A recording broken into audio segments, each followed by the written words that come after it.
सकरण में जिस्कम पारां क़ौमी शाहरा बेनज़ीर इंटरचेंज वटि सिंधु दरिया मथां 6 केनाल कढण ख़िलाफ़ 7 कलाक धरणो हंयो वियो, जंहिंमें जिस्कम चेयरमैन सनान खान कुरैशी ऐं वॾे अंग में कारकुननि ऐं औरतुनि शिरकत कई। उन मौक़े ते अॻुवाणनि KTN न्यूज़ सां ॻाल्हाईंदे चयो त सिंधी क़ौम जो इहो ई मुतालबो आहे त सिंधु दरिया जे मथां को बि डैम को बि केनाल क़बूल कोन्हे। हूअं ई अॻे ई असांजा सभु वसीला फुरजी चुका आहिनि। आख़िरी इहो ई वसीलो वञी बचियो आहे सिंधु दरिया जे पाणी। उन वसीलो असांखां अगरि जेके खसिजी वियो या असांजे उन वसीले ते को धाड़ो लॻो त सिंध जो ऐं सिंधु दरिया जी जेका पोज़ीशन हूंदी सॼी सिंध जी उहा इंतिहाई अफ़सोसनाक पोज़ीशन हूंदी।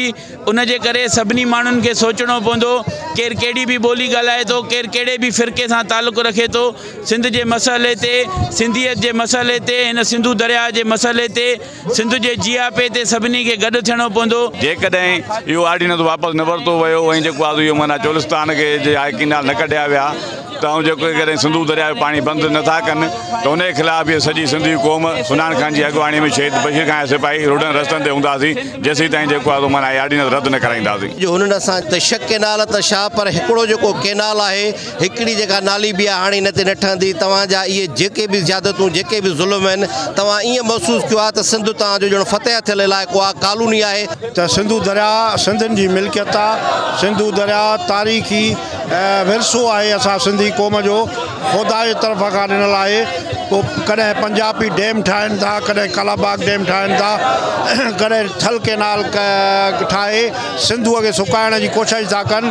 ऐं सिंध मथां जेको धाड़ो हयो पियो वञे उन जे मसइले ते ऐं अॼु रूहानी तौर ते बशीर खान कुरैशी असां सां गॾु आहे। जिस्मानी तौर ते हू असां सां गॾु न आहे ऐं हू अॼु बि सनान खान जी रहनुमाई करे थो ऐं सुभाणे बि उहो रहनुमाई करंदो।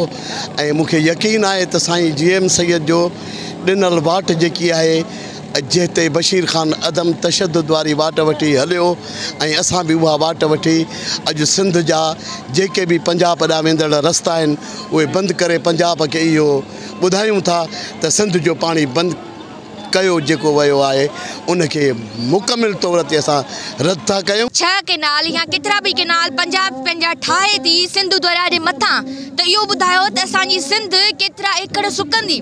हिकिड़ो अॻु ई ॿोॾूं आहियूं, केतिरा ई जेके नेचुरल डिज़ास्टर्स केतिरा बि असांजी सिंध फेस कया आहिनि। फैसिलिटीज़ जेके न हुअण करे अलाए केतिरा माण्हू बेघर थी विया, अलाए केतिरियूं शयुनि खे फेस करिणो पियो आहे। मथां तव्हां असांजे सिंधु दरिया जे मथां एतिरा केनाल ठाहींदव त असांजी सिंध केतिरी सुकंदी। त सिंधु दरिया जा वारिस असां सिंधी आहियूं।